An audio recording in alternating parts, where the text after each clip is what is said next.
Hey there, before we begin, don't forget to like, subscribe, and hit the bell so you never miss a story. I'd love to know, where are you watching from, and what time is it there? Now, take a deep breath, relax, and let your mind drift.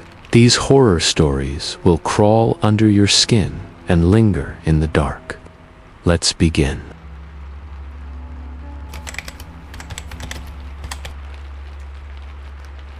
I should have never stopped in Elkins, West Virginia. It was just supposed to be a weekend drive, something to clear my head after a messy breakup. I left Pittsburgh on a foggy Friday afternoon in late October and took Route 219 south, weaving deeper into the Allegheny Mountains. The leaves had hit peak color and the cold hadn't fully settled in yet. I figured I'd take the back roads, get a room somewhere cheap, and maybe do some hiking before heading home on Sunday. I didn't know I was heading straight into something that locals barely talk about in whispers. Elkins seemed like a decent enough town at first. A little rugged, a little tired, but with that old Appalachian charm. I grabbed a sandwich at a gas station deli. And when I asked the cashier if there were any cheap motels nearby, he pointed me toward a place called Mountain View Inn, just outside town. Said it was an old family-run place, tucked against the edge of the forest near the foot of Cheat Mountain. He stared at me a little too long before saying it though, like he wasn't sure if he should. The inn was a squat, L-shaped building with faded brown shingles and a red neon sign that barely flickered vacancy. The woman behind the counter looked like she hadn't smiled in a decade. She gave me a key without asking for ID or payment right away, and I noticed her eyes flick toward the tree line behind the building. I didn't think much of it at the time. That night, I barely slept. Around 1 a.m., I heard what I thought were distant drums, rhythmic, echoing from somewhere beyond the trees. I got up, went to the window, but saw nothing but darkness. When I mentioned it at checkout the next morning, the woman said flatly, "You must have dreamed it." Then she pushed a small paper bag across the counter. "Complimentary from the inn," she said. Inside the bag was a small, carved figure made of wood. A person with no face, arms outstretched. I left it in the car. I should have driven home right then, but I didn't. I don't know why I felt drawn to the forest, but I did. Maybe it was curiosity, maybe something deeper. I pulled off a gravel road and found a trailhead with no signage. It wasn't marked on my map, but there were signs of foot traffic. I hiked in about 2 miles when I noticed the carvings, small wooden totems hanging from branches or nailed to trees, all of them shaped like that same faceless figure. Some were newer, freshly whittled. Others looked rotted with age. They were always placed high, as if meant to watch. I turned around, but the trail behind me wasn't the same. I know how crazy that sounds. It twisted differently. The tree markings were gone. I walked for another 20 minutes and somehow ended up in a clearing I'd never seen before. At the center stood a stone circle, maybe 20 feet across, ringed with moss-covered standing stones. In the middle was a charred stump, blackened like it had been struck by lightning years ago. That's when I saw the girl. She was standing just beyond the far edge of the clearing, half concealed by a tree. Long brown hair, tattered flannel, pale skin. I called out to her. She didn't move. I asked if she was lost. Nothing. Then she turned and walked away, deeper into the woods. I followed. I shouldn't have. The forest got darker. The air was heavy. I followed her until I reached an old wooden structure, some kind of shed or cabin. It was falling apart, vines crawling up the walls, but smoke curled from a hole in the roof. Inside, I saw movement. I stepped in. The girl was gone. Instead, 3 people sat in a circle on the floor. None of them looked up. They were dressed in old-style clothing, handmade, homespun linen, and animal hides. One of them whispered something under their breath, over and over. I couldn't make out the words. The walls were covered in symbols, circles with crosses through them, spirals, and crude figures with outstretched arms. In the corner, I saw another of those carved wooden totems, this one almost my height. When I stepped back, the floorboard creaked. All 3 turned their heads at the same time. That whispering stopped. Then the one closest to me smiled. "You're early," he said. I ran. I didn't look back. I don't even remember how I found my car. I drove back toward Elkins in a blind panic, but I never made it. Somewhere on the road, I saw the girl again, standing on the shoulder, staring at me. When I blinked, she was gone. Then my engine died. It was dusk by then. I was stranded. No signal, no cars passing. I sat there for almost an hour before headlights appeared behind me. An old pickup truck pulled up beside me, and 2 men got out. They were wearing the same homespun clothes I'd seen in the cabin. "Looks like you wandered too far," one of them said. "Don't worry, we'll take you back." They didn't ask. They opened my door, took my keys, and motioned for me to follow them to their truck. I didn't know what else to do. They didn't drive back toward Elkins. They took me into the woods. That was last October. What happened next, I still haven't fully made sense of. But I remember the smell of burning herbs. I remember the chanting. And I remember that girl standing in front of me, finally speaking. "They chose you," she said. Her voice was hollow. Then she raised her hand and pointed to the sky. That's when I heard the drums again. The drums grew louder, pounding through the trees like a heartbeat I didn't know I shared. Each beat seemed to pull the air tighter around me. I couldn't breathe properly, but I also couldn't move. My body felt like it belonged to something else, like my limbs were waiting for a command that wasn't coming from me. The girl kept pointing to the sky, but when I looked up, the clouds had gathered into a slow, churning spiral. At the very center of it all, I swear I saw something moving behind the clouds, something long and shifting, almost serpentine, like it was swimming just beneath the skin of the night sky. Then the drums stopped, all at once. The silence hit harder than the noise, and the men who had taken me stood perfectly still on either side of me, their faces blank, their eyes completely white like polished stone. The girl turned away and began walking toward the trees, and the men flanked me again, urging me to follow without touching me. The forest swallowed us. The deeper we went, the more unnatural the woods became. The trees looked twisted, leaning inwards, their trunks carved with deep grooves that formed spirals and symbols I couldn't begin to understand. Strange bundles hung from the branches, wrapped in burlap and feathers, and smeared with something dark. My mind tried to reason with it, tried to tell me it was some backwoods reenactment group or a pagan festival I had stumbled into, but none of those thoughts stuck. This wasn't human performance. This was something else, something old. We reached another clearing, much wider than the one before. Dozens of people were already there, surrounding a massive wooden effigy built like the totems I had seen, but 10 feet tall. It had no face, just a flat oval where the eyes and mouth should be. Its arms were out, stretched wide, like it was ready to welcome something into its chest.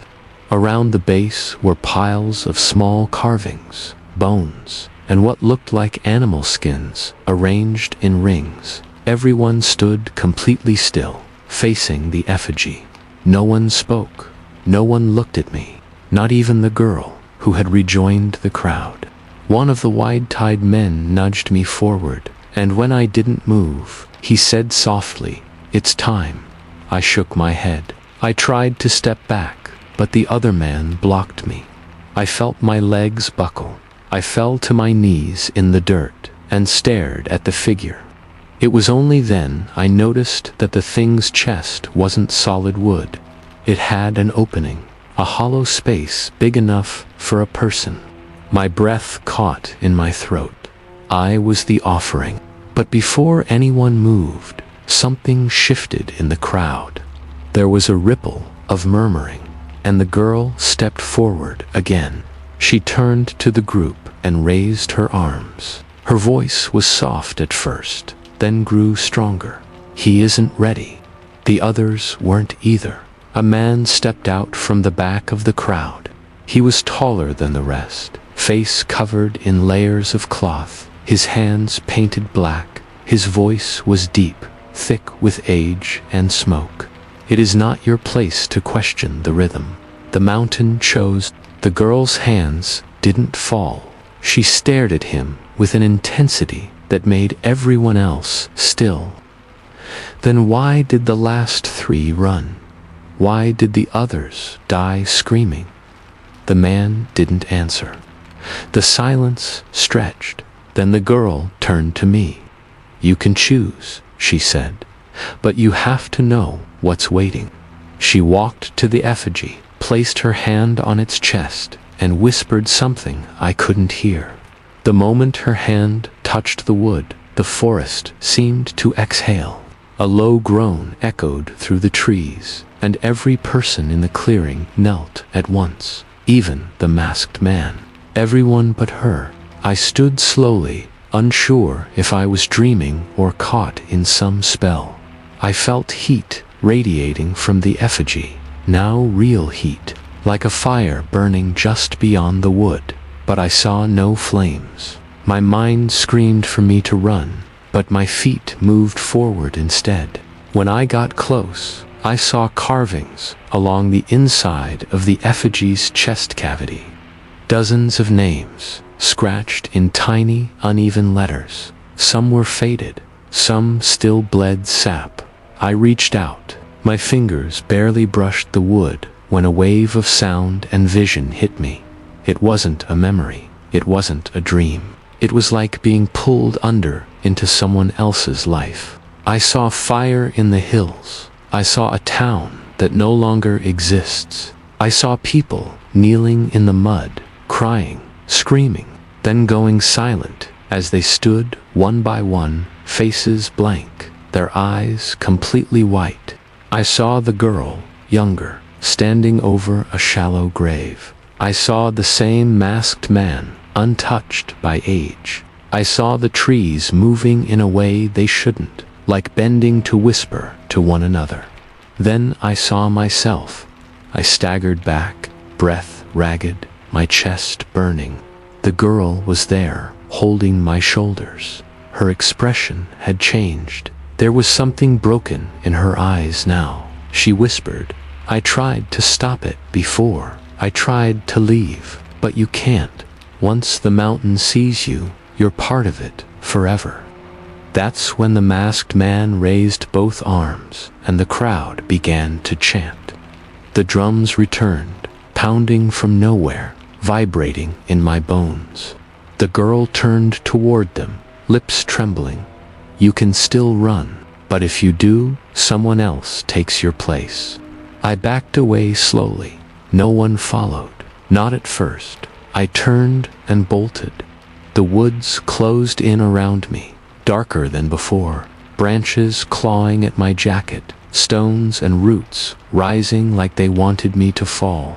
The drums chased me, louder and louder. I could hear voices now, not shouting, calling, begging, my name, whispered again and again from every direction. But I didn't stop. I found the road. Somehow, I made it back to my car. My keys were on the hood. I don't remember driving. Only that I woke up the next morning parked in front of the Mountain View Inn. The inn was abandoned. Windows broken. Roof collapsed in. No lights, no sign it had operated in decades. I drove straight home. That was a year ago. Every night since, I hear the drums in my dreams. Some nights, I see her standing at the foot of my bed. She doesn't speak, just watches. Her eyes are the same as the others now, cold, white. And last night, I found a small wooden figure on my pillow, arms outstretched and no face.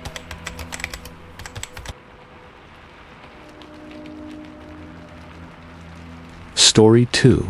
The sheriff's office never found her body. But we all knew what happened to Jenny Caldwell. I was 13 when she disappeared. This was back in 1994, deep in the Smokies, in a place called Cades Hollow. You won't find it on most maps now. The state bought up the land after the fires and shut down the last of the logging roads. But back then, we were still hanging on.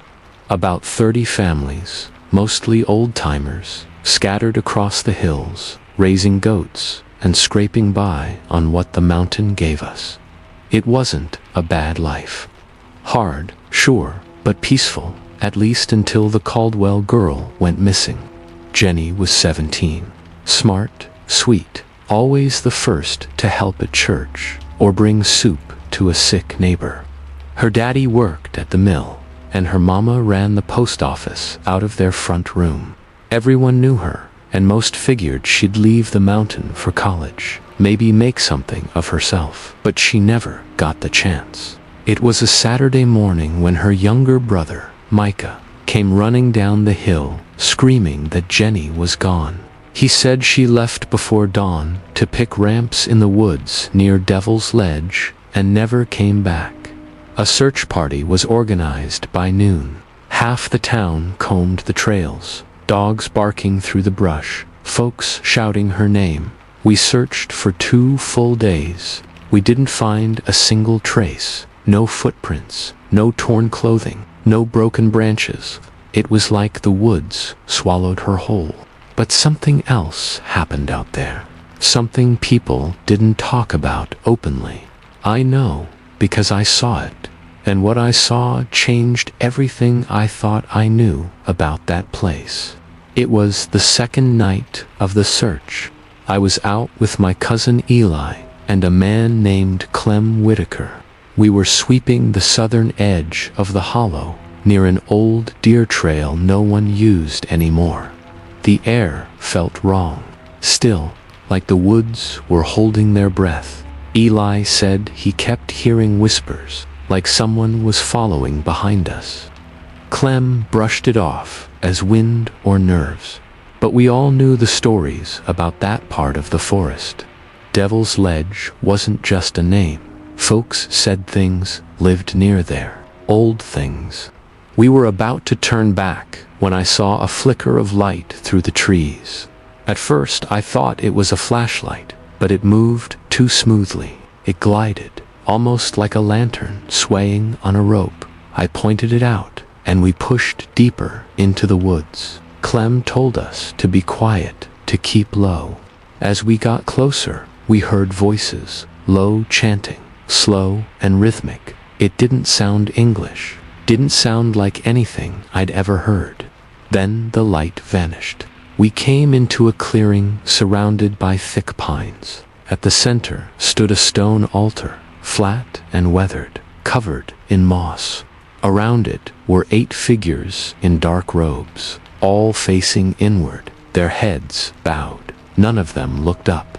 One of them was holding a bundle in their arms. I still don't know if it was a child or something else. They placed it on the altar, and the others began humming, swaying back and forth. Clem grabbed our shoulders and pulled us back, whispering that we needed to leave right now. But Eli wouldn't move.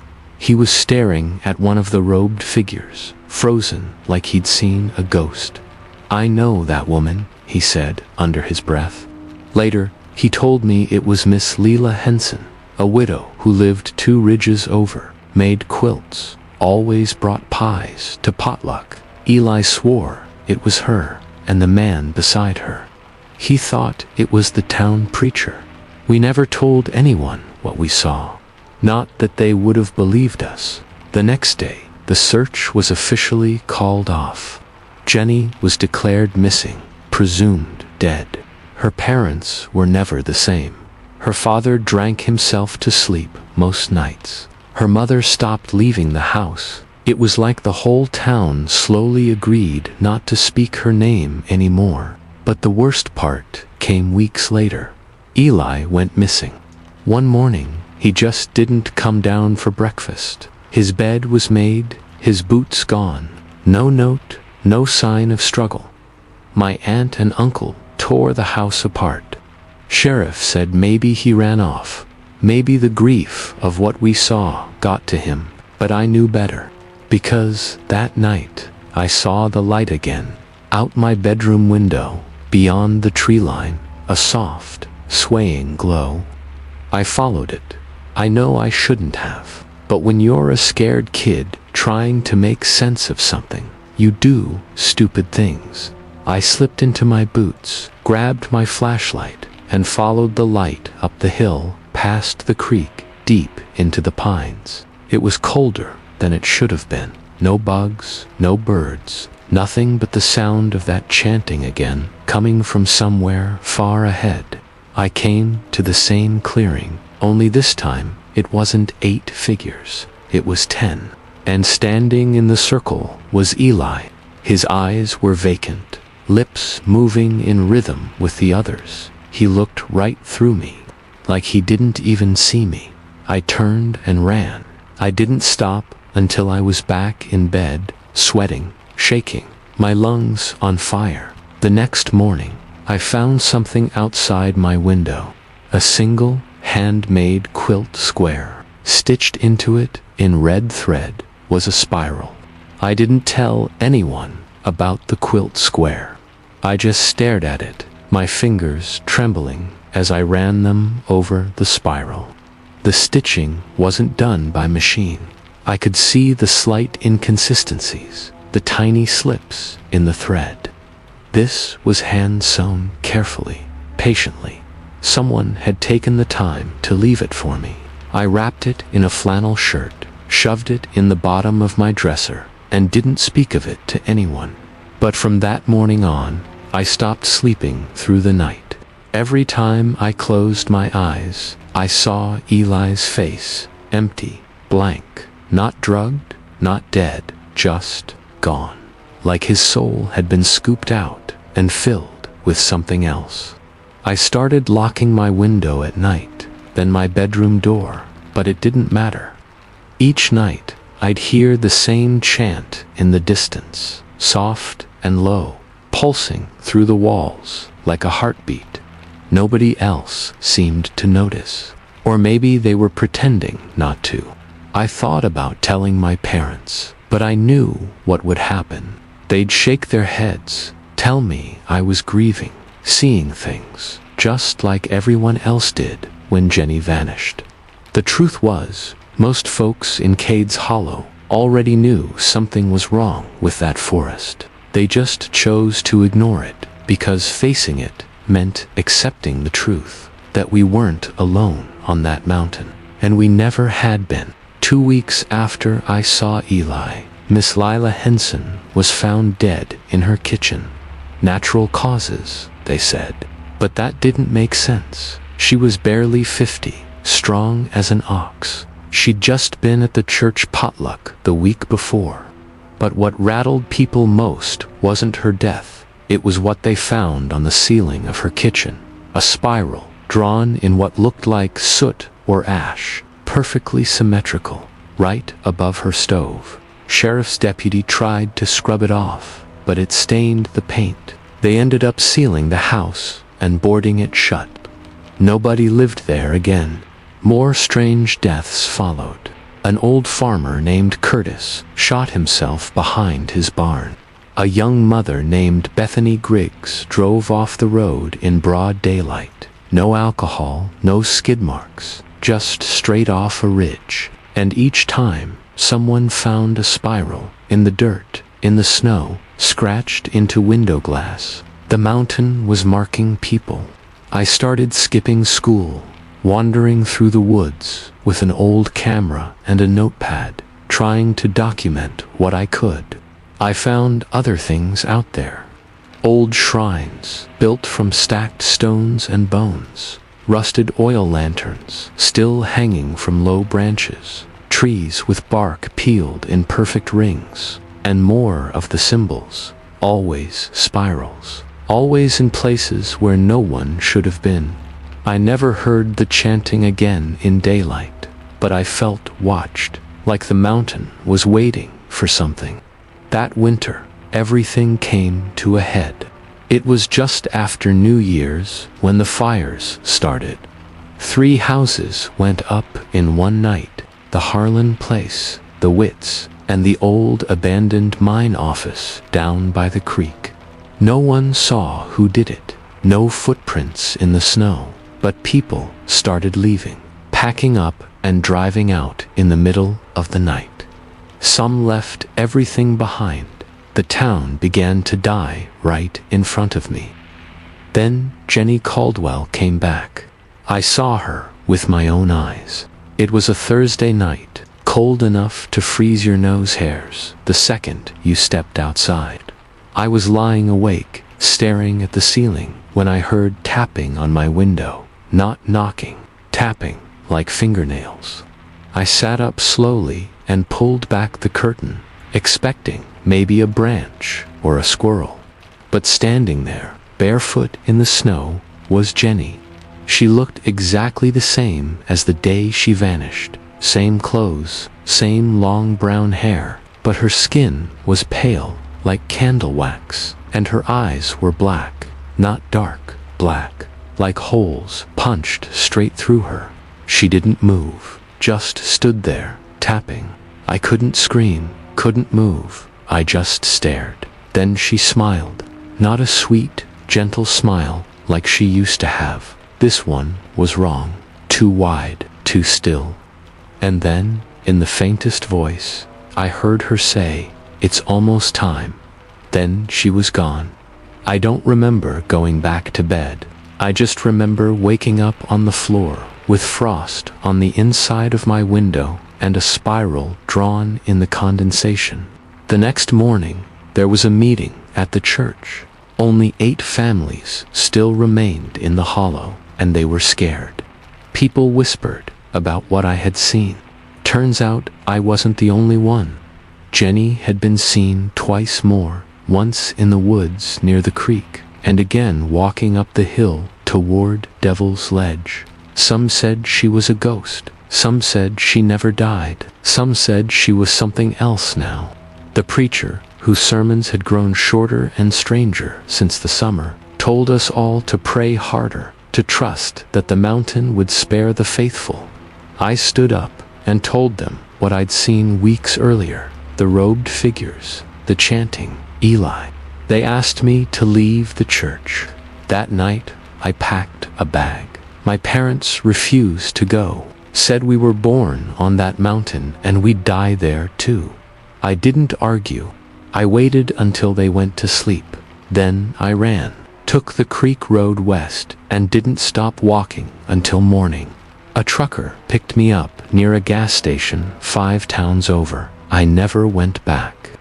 The fires burned through the rest of the hollow that spring. Nobody knows how they started. By then, the town was mostly gone. The state sent in cleanup crews and bulldozers, flattened what was left, said it was a safety hazard. But every so often, I go looking online, checking message boards, small town obituaries. I've seen the spiral appear in 3 other counties since then, sewn into a blanket found on a porch in Whitaker, etched into the wall of a school bathroom in Pickens. Once, even carved into the bark of a tree in North Georgia. I haven't seen Eli since that night in the clearing. Haven't heard his voice or seen his face, but I know he's still out there. And 2 weeks ago, I got a letter in the mail. No return address, just a single piece of fabric inside. A square of handmade quilt, and stitched into it, in perfect red thread, was a spiral.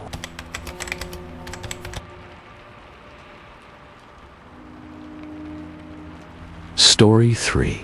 They told me not to buy the cabin, but I didn't listen. It wasn't just a warning, either. It was the way people said it, with their eyes darting off to the tree line, like something was watching, waiting for you to forget the rules.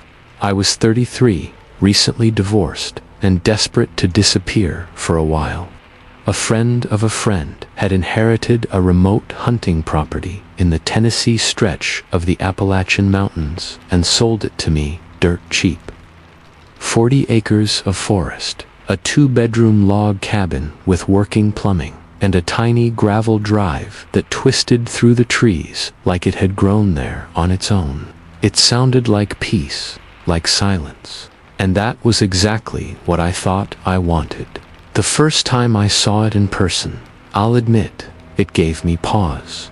The cabin looked older than I expected.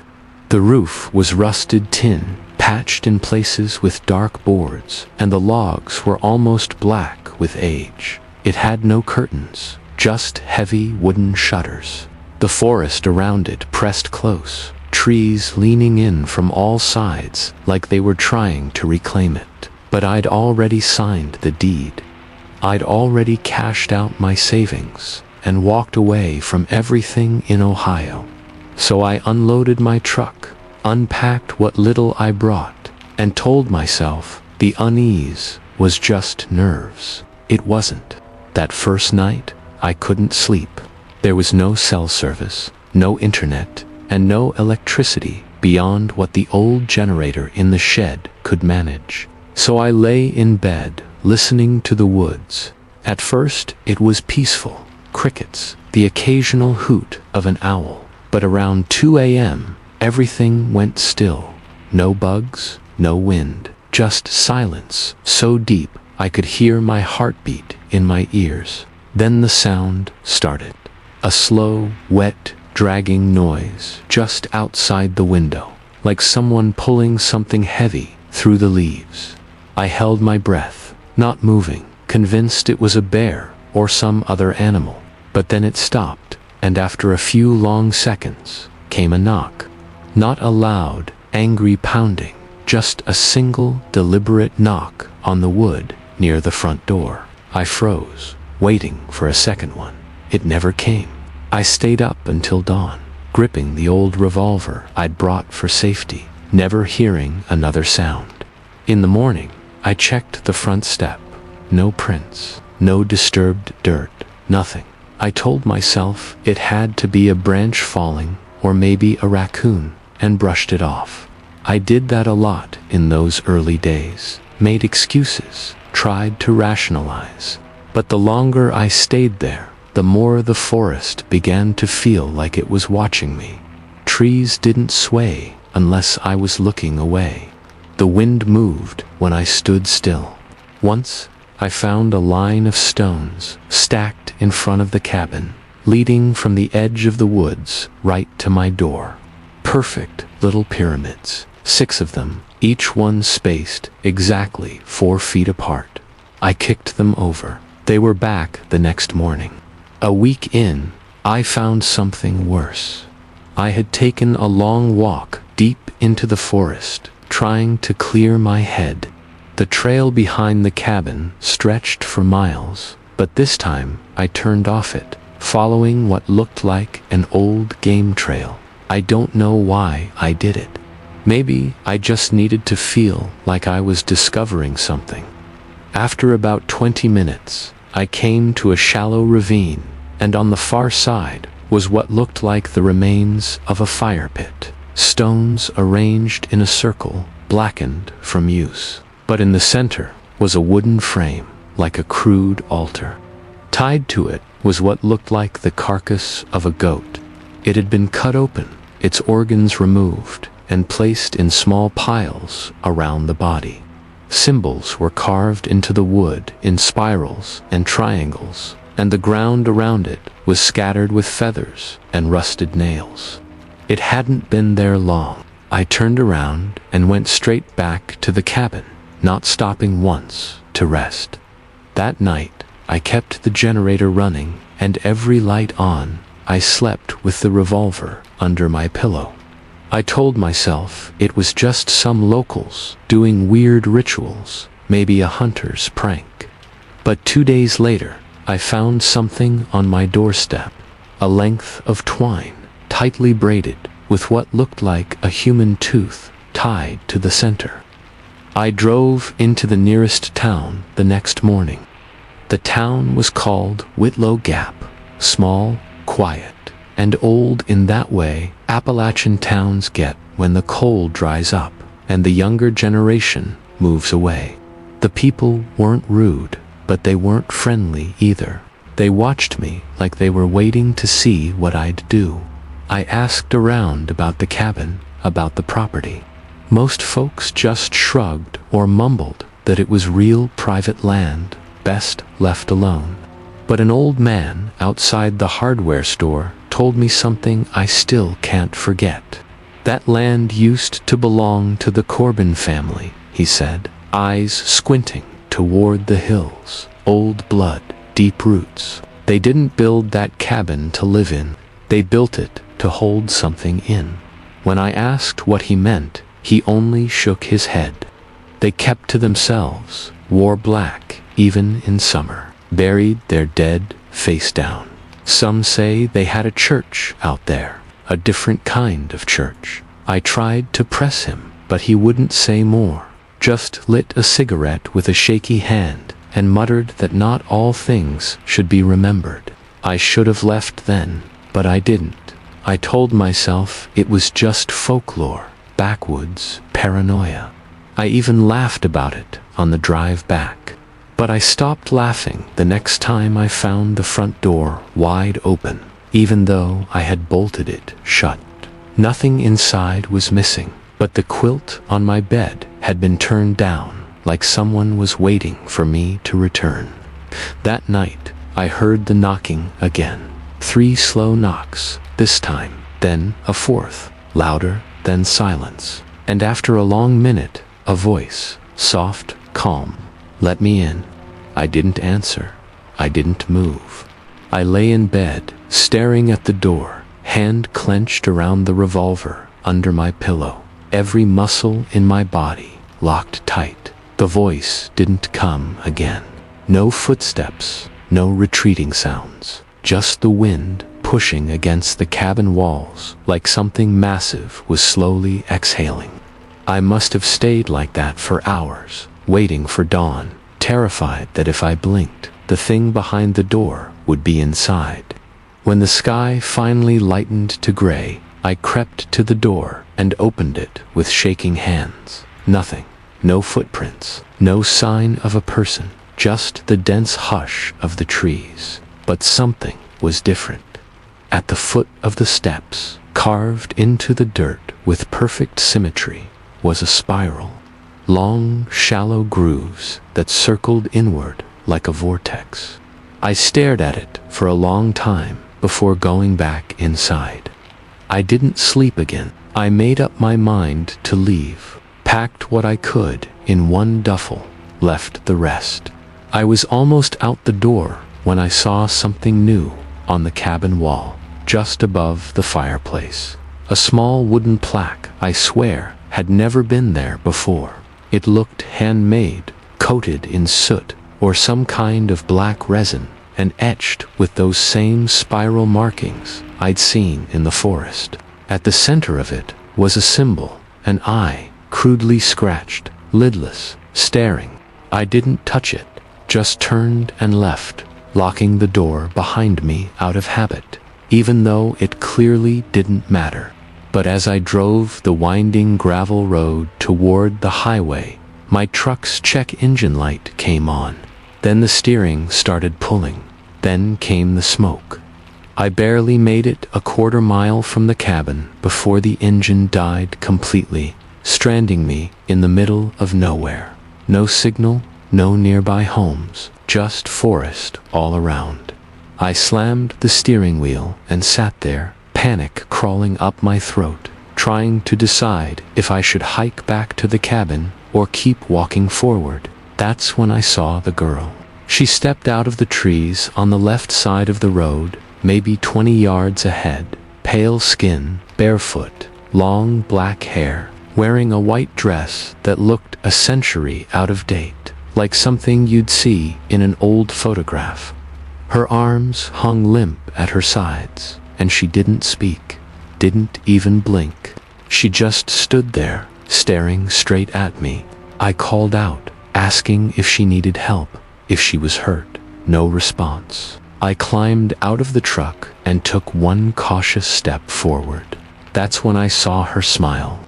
It wasn't wide, wasn't exaggerated, but it was the most unnatural smile I've ever seen.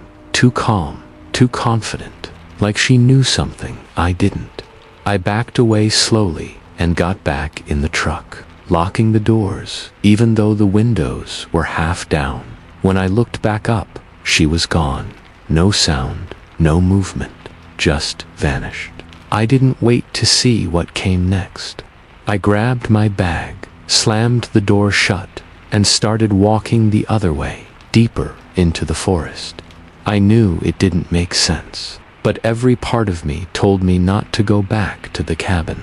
I figured I'd cut across to the old fire road that looped toward town. It wasn't on any map, but I'd passed a rusted old mile marker the week before while exploring. If I could just find that, maybe I could hitch a ride or make it to one of the outer farms. But the deeper I went, the more twisted the trees became. At first, I thought I was just lost. Everything looked the same.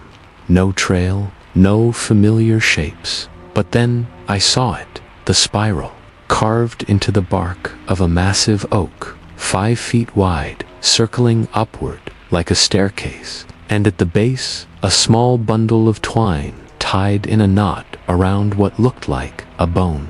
Something started clicking then, a pattern. The spirals weren't random. They were a trail, a message, or maybe a map. I kept walking. My feet felt heavy. The forest around me had gone dead silent again. Eventually, I found it. A clearing, large, circular, lined with standing stones. 7 of them, each weathered and streaked with soot, surrounding a pit of ash.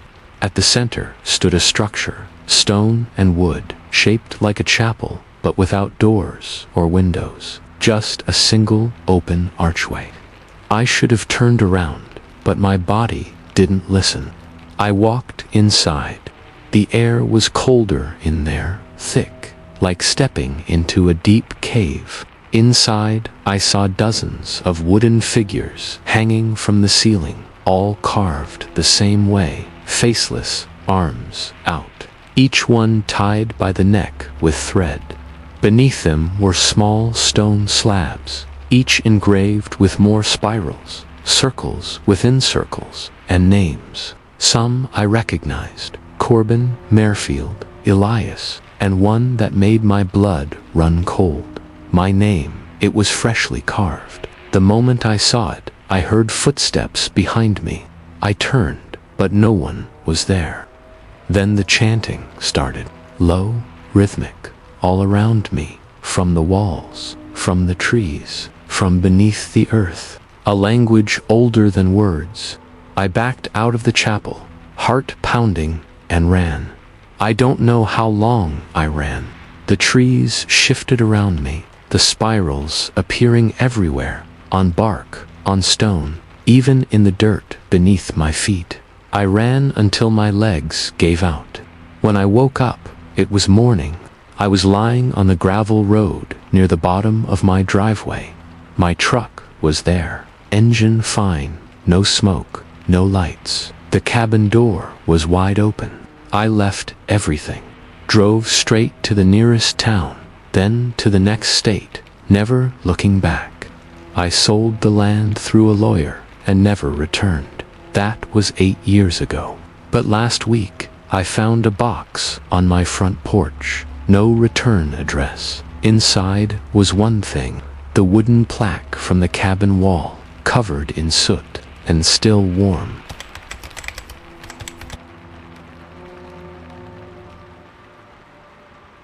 Story 4. I was working on a documentary about forgotten American towns, the kind of places that vanished off maps after the mines dried up or the railroads pulled out.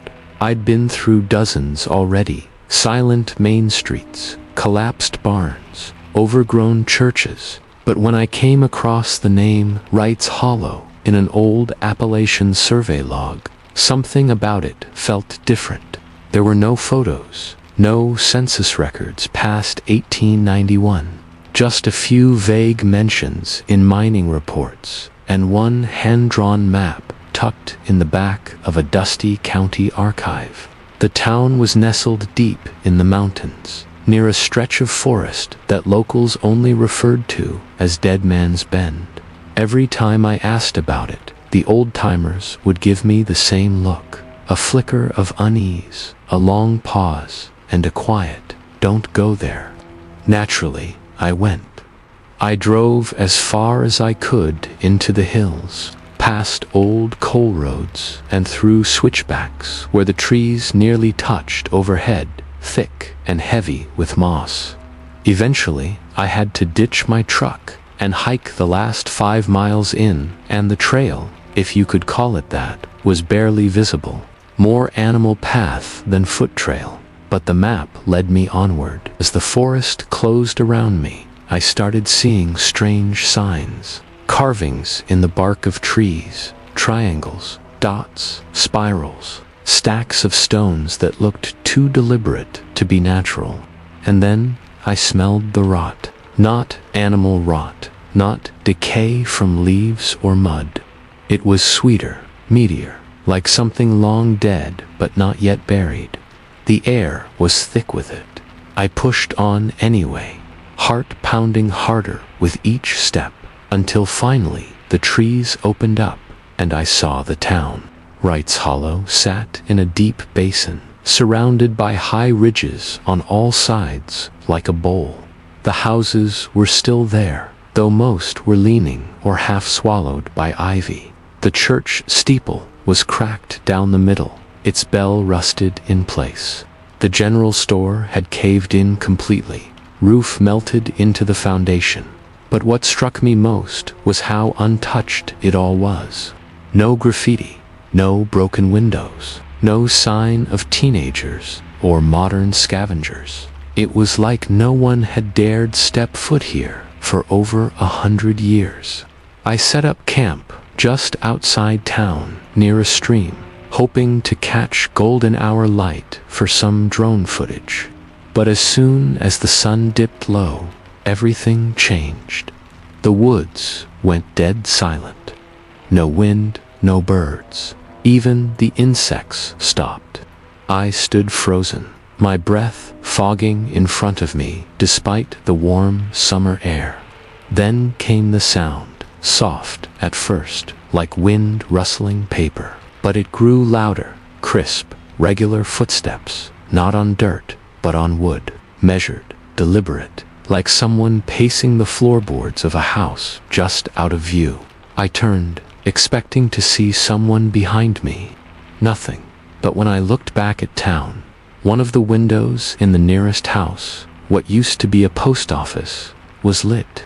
A flickering orange glow, unmistakable.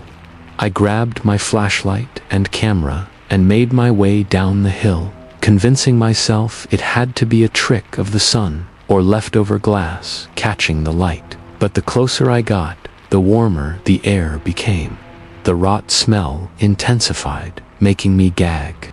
I reached the house, heart slamming in my chest, and peered through the broken doorway. Inside, a fire was burning in the hearth, fresh logs, stacked neatly, flames dancing like someone had just lit them. But there was no one there. The furniture was rotted, walls blackened with time, cobwebs in every corner, but that fire burned clean and bright. I lifted the camera to take a photo, and the moment I clicked the shutter, the fire went out, not faded, snuffed, instantly. The room plunged into darkness, and something behind me whispered my name. I spun, light shaking in my hand, but no one was there, just silence. The kind of silence that feels like it's listening. I backed out of the house and didn't stop until I reached my tent. I zipped it closed, locked the zippers, and sat there, trying to convince myself I was just tired, that I'd imagined it, that there was a gas leak or swamp vapors or something. But then I heard the bell, the church bell, ringing once, low and heavy. A single note, deep enough to rattle my ribs. I waited for another. Nothing. Just one chime, echoing through the hollow like a warning. Sleep didn't come. I lay awake, clutching the camera to my chest, listening for any sound. Around 3 a.m., I finally dozed off. When I woke up, it was full daylight. Birds were chirping. The stream babbled happily beside me. For a moment, I convinced myself it had all been a dream, until I looked at the tent zipper. It was open from the outside, and on the flap, drawn in mud, was a triangle with a single dot inside it.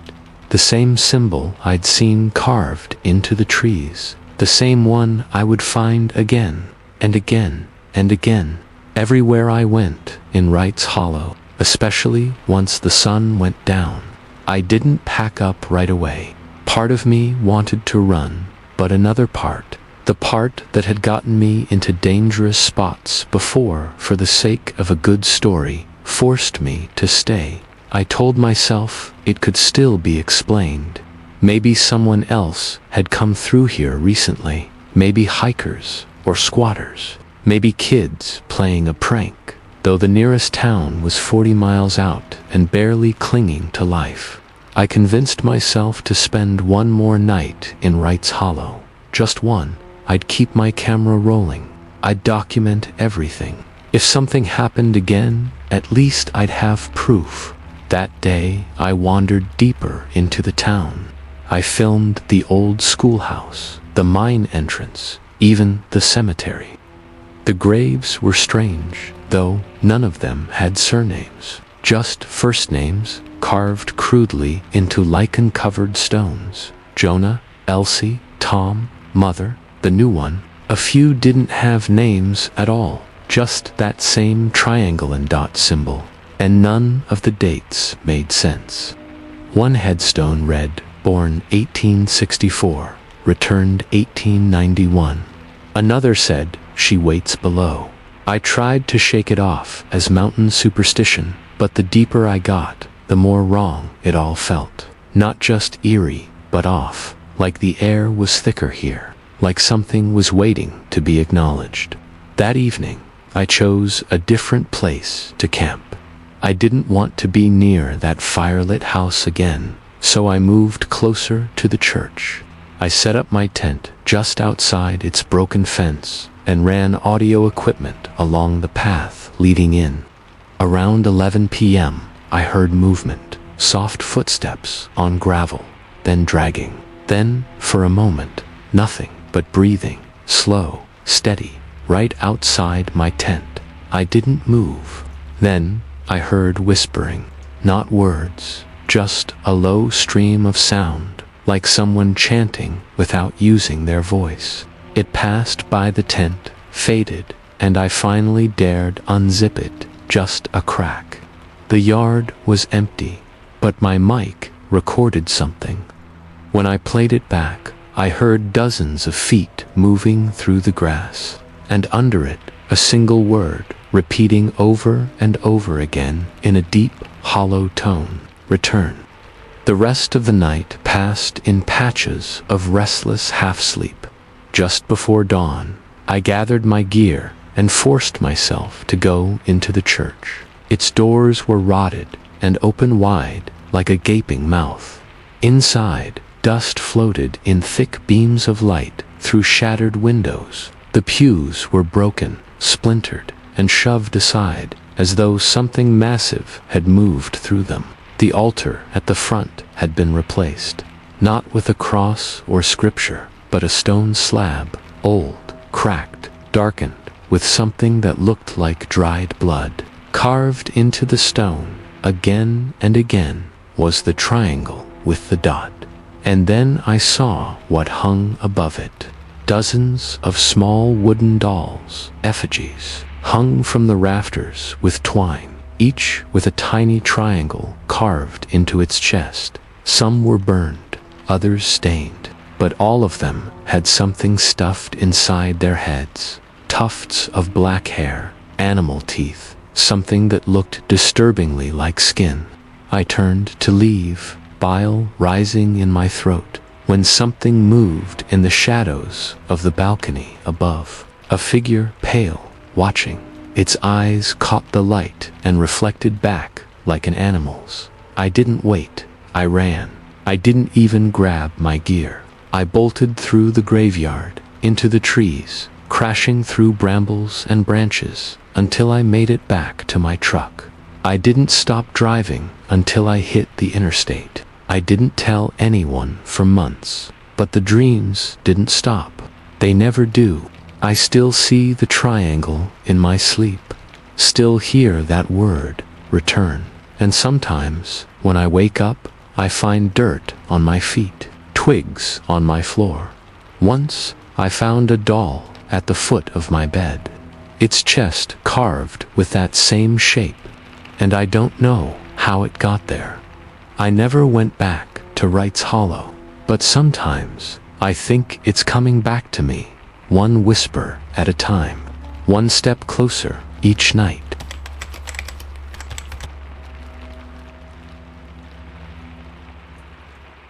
Story 5. I was 23 the summer I took the job at the State Wildlife Service, mostly doing field inspections and mapping habitats deep in the Appalachian foothills. It was a temp gig, but it paid well, and it let me camp in the mountains for weeks at a time. I'd grown up in Virginia, so the woods never scared me, but that changed the day I got assigned to a stretch of land known locally as the Bledsoe parcel. I hadn't heard of it before, and when I asked around, most folks would just shake their heads or mutter something about old ground best left undisturbed. The official story was that it had once been a failed homesteading site from the 1800s. The forest had reclaimed most of it, but some ruins remained. Stone foundations, wells, and old family cemeteries. No one lived within miles of it anymore.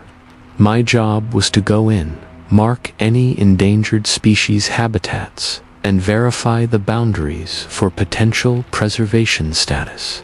It sounded simple enough.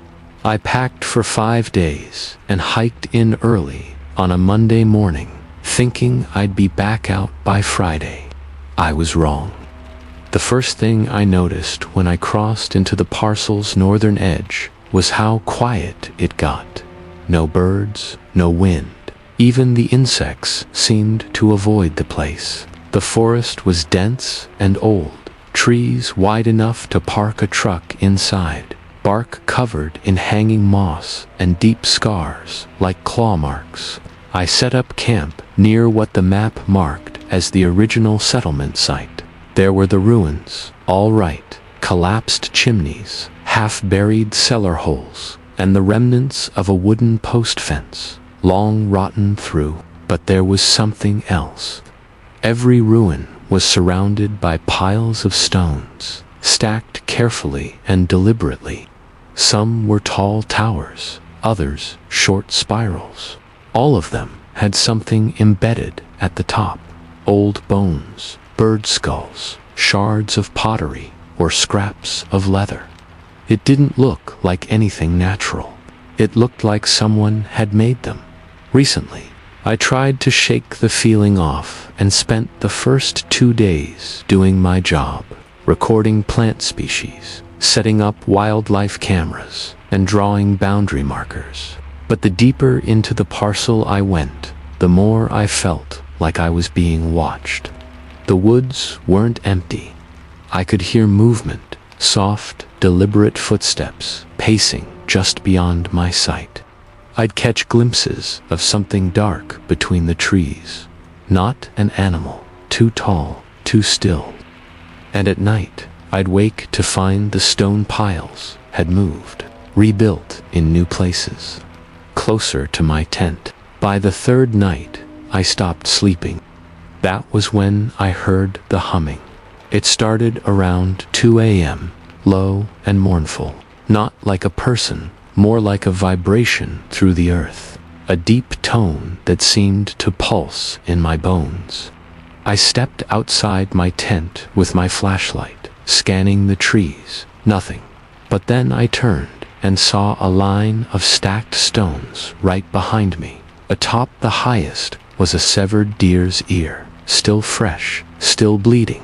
I ran, no pack, no supplies, just my flashlight and a knife. I ran until my lungs burned and my legs gave out, then collapsed beneath the cedar and listened. The woods had gone dead again. Then came the whispering, dozens of voices, overlapping and unintelligible, like a choir singing a hymn I couldn't understand. It grew louder until it felt like the forest was breathing with it, rising and falling with each wave of sound.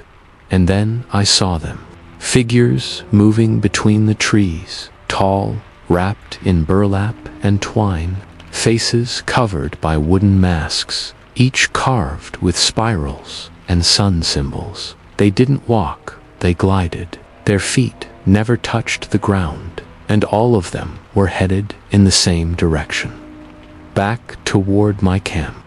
I didn't know what they were or what they wanted, but I knew I couldn't let them find me. I spent the rest of that night in a hollowed-out log, shaking and barely breathing. Just before sunrise, the humming stopped, the whispering faded, and the forest was quiet again. But I couldn't leave. Not yet. Not without my maps and GPS. I had to go back, even if it meant facing whatever I saw in those woods again, even if it meant learning what really lived in the Bledsoe parcel. When the sun rose, I waited until the light touched the forest floor before I dared move. Every part of me screamed to run in the opposite direction, but survival logic kicked in. Without my gear, I wouldn't make it out. No food, no compass, no map. And out here, getting lost meant death. So I retraced my path the best I could, stepping softly and keeping my ears open for the return of that humming. The woods felt changed, not just eerie, but alert, like the trees were watching me. Every twig snap under my boot made me flinch. When I returned to camp, I didn't recognize it at first. Everything had been rearranged. My tent was gone. The fire pit was cold and filled with sand. The stone piles now formed a ring around the clearing, each one higher than before, each one topped with something new. My flashlight, torn pieces of my sleeping bag, even the notepad I'd used for field notes, each page meticulously removed and impaled on twigs like offerings. Then I saw the symbols. They were carved into the trunks surrounding the site, spirals and triangles and eyes everywhere, burned into the bark in careful, obsessive detail. But the worst part was the center of the clearing, where my gear had been. A wooden post now stood there, tall and stripped of bark, covered in long human hair that fluttered in the wind like black moss. Around it, the ground had been cleared and packed down into a flat circle. A ritual site, that's what it looked like. And I was standing in the middle of it. I grabbed what I could. The map was torn, but usable. My GPS was cracked, but still had battery. I found one of my trail bars jammed inside a hollow stone. It was enough to get me moving again. I didn't stop. I didn't rest. I followed the ridgeline south, praying to whatever was listening that I could get out before dark. But I didn't. Night came fast, too fast. I was still a few miles from the trailhead when I saw the first torchlight, orange glows weaving between the trees, far behind me but gaining ground. I broke into a full sprint, lungs screaming, heart thundering. That's when I started to hear the chanting again, low and steady, not in English, not in anything I recognized. And then the forest began to change. It sounds insane, I know, but the trees began to shift. Paths I knew twisted. Landmarks vanished. The moon disappeared behind thick clouds, and I could barely see in front of me. Every direction looked the same. Pines, darkness, whispers. I stumbled into a shallow ravine, sliding on loose rocks and scraping my hands bloody. At the bottom was a dry creek bed, and lying across it, half buried in leaves, was a man's boot, fresh, new. I dug around it and uncovered part of a backpack. Inside were a crushed phone, a moldy journal, and a faded ID tag. The name on it was Evan Tuller. I remembered that name. He was a hiker who went missing 6 years ago. Search and rescue never found his body. They assumed he'd fallen or gotten lost and perished. But now, holding his things in that dead ravine, I knew the truth. He'd found this place too. I stuffed the journal into my coat and crawled out of the creek bed. The torches were closer now. I could hear their bare feet slapping the ground. The humming rose again, vibrating in my chest, in my teeth, in the roots of my brain. But just when I thought I'd collapse from exhaustion, I saw it, through the trees, a break in the forest. The edge of the parcel. I ran, screamed, pushed through brambles and thorns, and the heavy veil of dread that hung at the boundary. And the moment I crossed it, everything stopped. The humming, the torches, the whispers, just silence. I collapsed on the gravel path near the ranger outpost, bloody and covered in cuts. My boots half gone, my hands still clutching the torn map and Evan's journal. They took me to the hospital. I told them I got lost. Nothing more. What else could I say?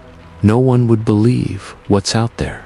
But I read Evan's journal, every word, and I saw sketches of the same symbols, the same masked figures, the same stones. He made it to the edge once too, but they dragged him back. And ever since that night, I've never slept more than a few hours, because sometimes I hear the humming in my dreams. Sometimes I wake to find small piles of stones outside my apartment door. And sometimes, just before dawn, I see tall shadows standing across the street, watching, waiting. The Bledsoe parcel isn't just cursed land. It remembers you.